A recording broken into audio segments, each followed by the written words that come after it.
Life for me growing up, it was difficult at times, but at the same time I got through it.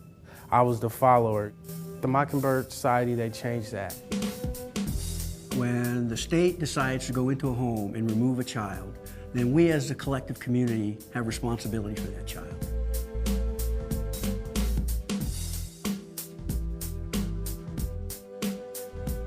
With the Mockingbird Society, we tried to offer and provide an unconditional care environment where teenagers and young people who have had multiple placements get to learn and grow, make mistakes, have high expectations, but high support, but also to become advocates. Advocates for themselves, for their community, and for that 5-year-old child who doesn't even know she's going to be in foster care.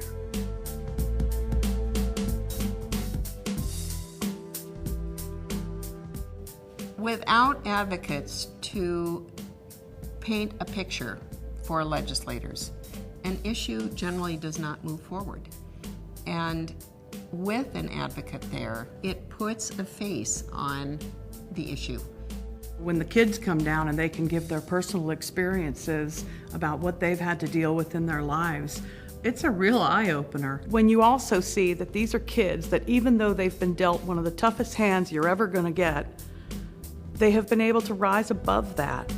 And they tend to be very optimistic about what their future holds.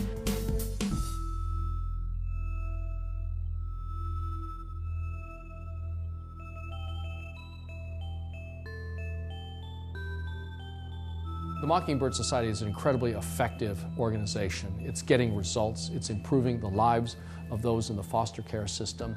The innovative policies and programs here in the state of Washington are being copied and watched carefully and duplicated around the country.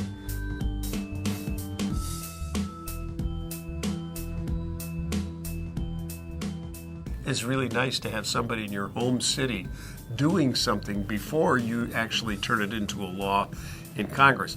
It was one of those things where I saw that and saw how it worked and said, see, I wonder if we could get that at the national level for the entire country. Well, the Mockingbird Society and the things that they're doing in terms of aging out of foster kids, if I hadn't seen it and seen what the things were and actually talked to some of the kids and heard what they're doing and watched what they're doing in terms of getting kids involved, I never would have spent the time in the Congress doing it. I mean, it was, had they not come to me and let me know what they were doing, we would not have had the changes in the Foster and Connections Act.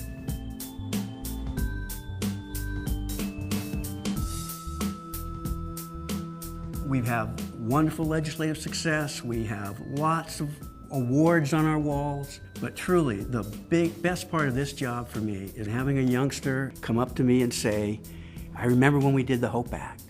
I remember when I testified and got get health care for all teenagers in foster care until they're 21. Seeing these young people who rediscovered their value, their importance, and found a sense of meaning in the work we're doing at Mockingbird. Youth being born into it now, they have so many more opportunities available to them. They have so many more resources available to them. Simply because the work that I've done to help advocate and to help get bills passed, they will be able to survive and have a better chance at surviving within foster care and once they get out of foster care because of the work that I've done.